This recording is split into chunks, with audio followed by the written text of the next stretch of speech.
Medical पाठशाला। Hello friends, आज की वीडियो में हम देखेंगे फीवर ऑफ अननोन ऑरिजिन। अब हम क्लिनिकल का ये पार्ट शुरू करने जा रहे हैं। फीवर किसे कहते हैं आपको पता होगा। नॉर्मल बॉडी टेम्परेचर से ज़्यादा टेम्परेचर का हो जाना फीवर कहलाता है।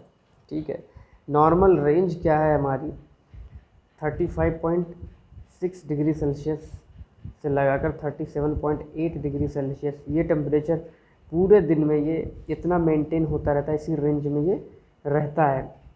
नॉर्मल फ़ारेनहाइट में देखेंगे तो 97 टू 100.4 डिग्री फ़ारेनहाइट। तो ये है कोर बॉडी टेम्परेचर।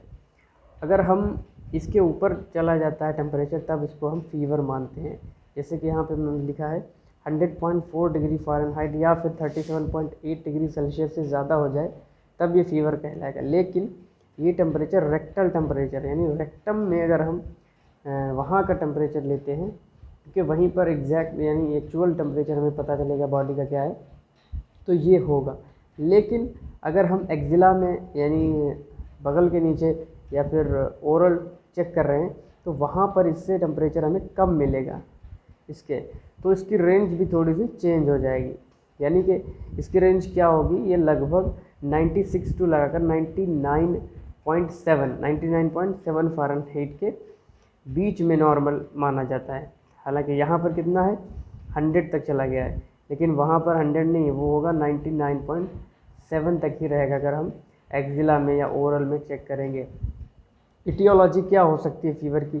फीवर को समझना बहुत ही थोड़ा कॉम्प्लिकेटेड होता है, इसलिए हम धीरे धीरे इसको पढ़ेंगे कि कोई भी फीवर होता है उसके पीछे की कोई वजह ज़रूर होती है। इसीलिए डॉक्टर्स इसको पता लगाने के लिए, अच्छे डॉक्टर्स क्या होते हैं, फीवर का पता लगाते हैं कि फ़ीवर क्यों हो रहा है। ये नहीं कि सिर्फ पैरासीटामॉल दे दी और कोई अंदाज़न कोई एंटीबायोटिक चला दी या डेक्सा दे दिया, उससे फीवर उतार दिया, ऐसा नहीं करते हैं।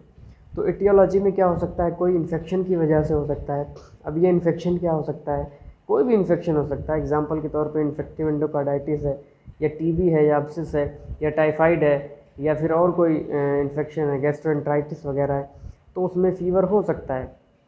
ऑटो इम्यूनिटी यानी कुछ ऐसी बीमारियां हैं जो ऑटो इम्यून सिस्टम के ख़िलाफ़, यानी हमारे इम्यून सिस्टम के ख़िलाफ़ ही काम कर रही होती है, उसमें भी फीवर हो सकता है। जैसे कि रूमेटॉइड अर्थराइटिस, SLE है, या फिर IBD है, इन्फ्लेमेटरी बाउल डिजीज़, इसमें भी फीवर हो सकता है। मेटाबॉलिक डिसऑर्डर्स जैसे कि अल्कोहलिक हेपेटाइटिस है, फैटी लिवर है, गाउट है।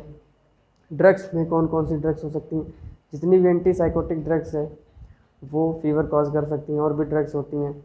मैलिग्नेंसी यानी कैंसर या फिर ट्यूमर, जैसे कि लिम्फोमा है, या फिर किडनी में कैंसर है, या ल्यूकेमिया है। अब हम इम्यून डेफिशिएंसी, इसमें भी फीवर हो सकता है, जैसे कि एड्स, ये बहुत बड़ी इम्यून को कमज़ोर कर देता है।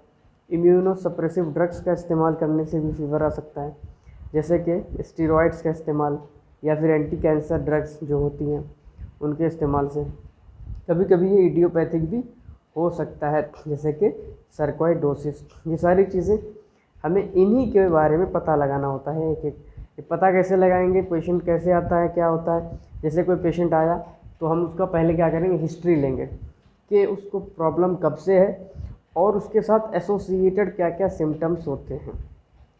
वो सिम्टम हम देखेंगे कि अब पता लगाएंगे वो सिम्टम किस सिस्टम से रिलेटेड हैं, तो उसी सिस्टम में हम जा कर के फिर हम उसको डायग्नोस करेंगे, डायग्नोसिस बनाएंगे, या फिर कोई टेस्ट, कोई इन्वेस्टिगेशन कराएंगे, ब्लड टेस्ट कराएंगे, USG कराएंगे, चेस्ट एक्सरे कराएंगे, उसी हिसाब से जिस हिसाब से वो हमें सिम्टम्स बता रहा है।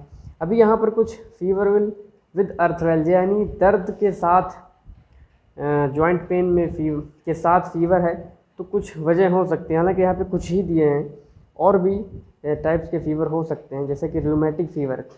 रूमेटिक फ़ीवर आपने पढ़ा होगा पैथोलॉजी में, उसमें पूरा डिटेल में बताया गया कि रूमेटिक फ़ीवर में क्या होता है कि ये मसल, हार्ट मसल को, मायोकार्डियम को वीक कर देता है, फीवर होता है, और भी चीज़ें होती हैं।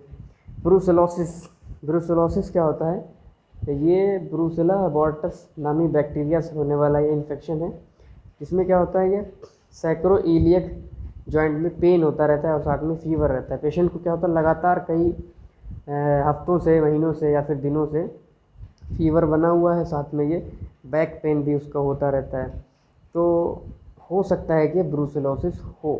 लेकिन आप इसको कंफर्म नहीं कह सकते, क्योंकि और भी वजह हो सकती हैं इसके पीछे की, जो हम आगे डिस्कस करेंगे। Epidural obsess.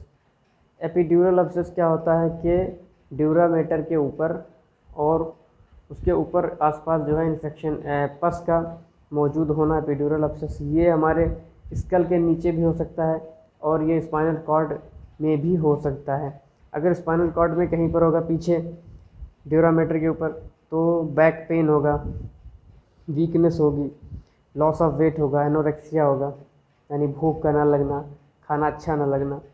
और अगर ये स्कल के पास यानी हेड में हो रहा है, वहाँ पर पस पड़ गया है ड्यूरामेटर के ऊपर, तो ये हेडेक के साथ ये सारे सिम्टम्स एसोसिएटेड रहेंगे। डेंगू फीवर में भी क्या होता है कि फीवर होता है और जॉइंट पेन होता है बहुत तेज़ी से, इसको हड्डी तोड़ बुखार भी कहते हैं, ब्रेक बोन फीवर। डिस्गेसिया भी होता है इसमें।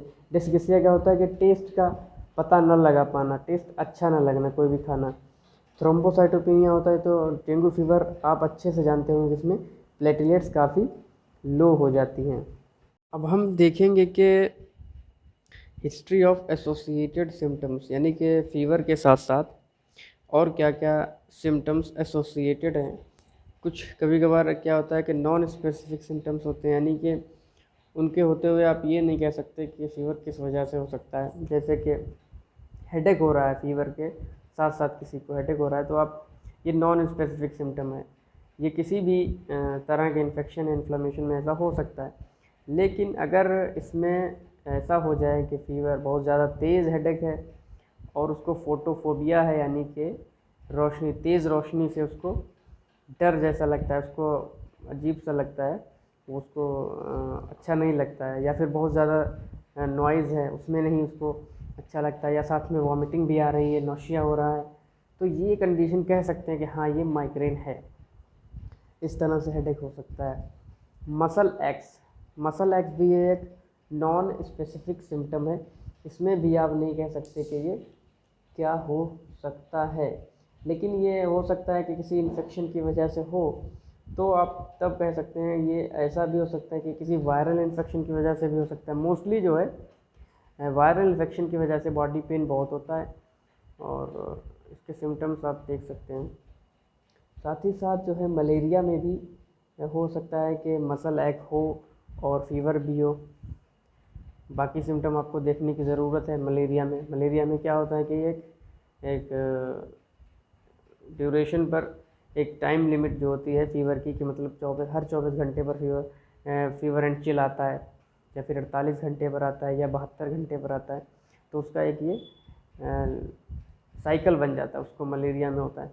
जॉइंट पेन, जॉइंट पेन में ये भी एक नॉन स्पेसिफिक सिम्टम है, ये भी आप नहीं कह सकते कि क्या है क्लियरली, लेकिन ये हो सकता है किसी इन्फेक्शन की वजह से हो। कभी कभी ये नॉन इन्फेक्शियस कॉजेज़ भी हो सकते हैं, जैसा कि अभी बताया था, रूमेटिक अर्थराइटिस है, जॉइंट पेन हो रहा है, रूमेटॉइड अर्थराइटिस, कोई इन्फेक्शन नहीं है, और इन्फेक्शन से भी हो सकता है। ठीक है, अब हम वेट लॉस जो है, वेट लॉस में मोस्टली क्या होता है कि बहुत क्रोनिक किसी को है, वेट लॉस भी है, एनोरेक्सिया है, तो क्या हो रहा है कि ये टीबी हो सकता है, मैलिग्नेंसी हो सकता है। ऐसा नहीं है कि किसी का वेट लॉस हो गया आपने तुरंत कह दिया कि टीबी है इसको, बिल्कुल नहीं, क्योंकि वेट लॉस होने की बहुत सारी वजह हो सकती है। माल एब्जॉर्प्शन हो जाएगा तब भी वेट लॉस हो जाएगा। ठीक है, जीआईटी कोई सिम्टम है, लीवर नहीं सही काम कर रहा है, तो भी माल एब्जॉर्प्शन की, माल डाइजेशन की वजह से वेट लॉस हो सकता है। और पैनक्रियाटाइटिस में भी हो सकता है कि लंबे टाइम से अगर क्रोनिक हो गया है, तो भी स्टीटोरिया के मामले में क्या होता है, स्टीटोरिया में कि जितना भी फैट होता है वो डाइजेस्ट नहीं हो पाता, तो उसमें भी वेट लॉस होने लगेगा। ये मोस्ट कॉमन है, कॉमन नहीं है, बहुत ज़्यादा प्रोमिनेंट है। मतलब वेट लॉस आता है तो दिमाग में यही होता है कि बहुत, अगर दिनों से किसी पेशेंट का वेट लॉस हो रहा है, साथ में फीवर है, खाना अच्छा नहीं लग रहा है, भूख नहीं लग रही है, तबीयत गिरी गिरी सी है, तो हम कहेंगे कि ये भी हो सकता है, ये भी हो सकता है। सिम्टम और भी हमें देखना पड़ेंगे। सिस्टमिक हिस्ट्री देखना बहुत ही ज़रूरी होता है फीवर को पहचानने के लिए। सिस्टमिक हिस्ट्री जैसे कि खांसी आ रही है फीवर के साथ तो हमारे RTI समझ लेंगे, रेस्पिरेटरी ट्रैक में इन्फेक्शन होगा। एब्डोमिनल पेन है अगर तो GIT से सिम्टम्स रिलेटेड हो सकते हैं। डिसयूरिया है तो हम UTI मानेंगे। डायरिया है तो भी ये हमारा GIT से एसोसिएटेड इन्फेक्शन है। या कहीं और भी पेन हो रहा है, कोई और दिक्कत हो रही तो उसी के सिस्टम के हिसाब से हम देखेंगे और वो चीज़ ट्रीट करेंगे, डायग्नोस बनाएंगे। अब मेन और भी कुछ चीज़ें होती हैं फीवर को पहचानने के लिए कि हिस्ट्री ऑफ एक्सपोजर्स अगला पॉइंट है, और बिहेवियर्स, यानी जो पेशेंट है वो किसके कांटेक्ट में आया, उसका क्या बिहेवियर है, क्या खान पान है, कहाँ रहता है। जैसे कि अगर वो किसी ऐसे पेशेंट के कांटेक्ट में था जिसको कोई इन्फेक्शन था और उसको ट्रीटमेंट किया गया, तो इसको भी अगर हो गया है इन्फेक्शन तो हम अंदाज़ा लगा सकते हैं कि उसको वही बीमारी हुई होगी जो उसको जिसके साथ ये रहता था। एक्सेस टू, क्योंकि जैसे कि मान लीजिए जो वायरल इन्फेक्शंस हैं, चिकन पॉक्स है या फिर और बीमारियां हैं जो फैलती हैं, जैसे कि अभी आप जानते ही हैं वायरल इन्फेक्शन जो कोरोना वायरस चल रहा है ये भी फैलता है। तो एक्सेस टू क्लीन वाटर।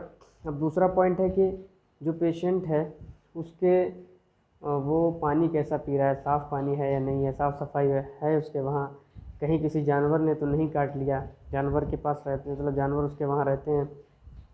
तीसरा पॉइंट है कि पेशेंट हॉबीज़, और हॉबीज़ क्या वो काम करता है, कुछ ऐसे जैसे लेबरर हैं या फिर कोई और भी जो साफ़ सफाई का काम करते हैं, या फिर आप और भी कोई काम है, कूड़ा उठाते हैं तो उसमें कोई चीज़ पिन प्रिक हो गई, कुछ चुभ गया तो वहाँ से इन्फेक्शन हो सकता है। तो ये भी हमें देखने की ज़रूरत होती है। हॉबीज़ क्या हैं उसकी, कैसे क्या क्या उसके काम है, इसके अलावा क्या करता है। स्पोर्ट्स वगैरह भी हो सकते हैं, कौन से खेल, क्या खेल खेलता है, वहाँ तो नहीं कोई चोट लग गई या कोई इन्फेक्शन कहीं से आ गया। अनप्रोटेक्टेड सेक्स के से भी STD हो सकती है। फूड हैबिट्स, खाने की क्या हैबिट्स हैं, जैसे कि दूध अगर किसी कच्चा ही पी रहा है कई दिनों से, उसको उबाला नहीं है, डायरेक्ट ऐसे ले लिया, या फिर और खाना, सड़ा हुआ खाना खा लिया, रखा हुआ खाना खा लिया, तो उससे भी इन्फेक्शन होने के ख़तरा होते हैं। ट्रैवल भी एक बड़ी चीज़ है, ट्रैवल में भी इन्फेक्शन होता है, ट्रैवल करने पर डायरिया वगैरह हो जाता है, इंट्राइटिस हो सकता है, या फिर किसी दूसरे लोगों के कांटेक्ट में आने से वायरल इन्फेक्शन हो सकता है। तो ये सब चीज़ें देखने की ज़रूरत होती है। अगली वीडियो में हम देखेंगे सिस्टमिक हिस्ट्री, यानी कौन से सिस्टम में कौन सी बीमारियां हो सकती हैं जिनसे फीवर हो सकता है। Thank you.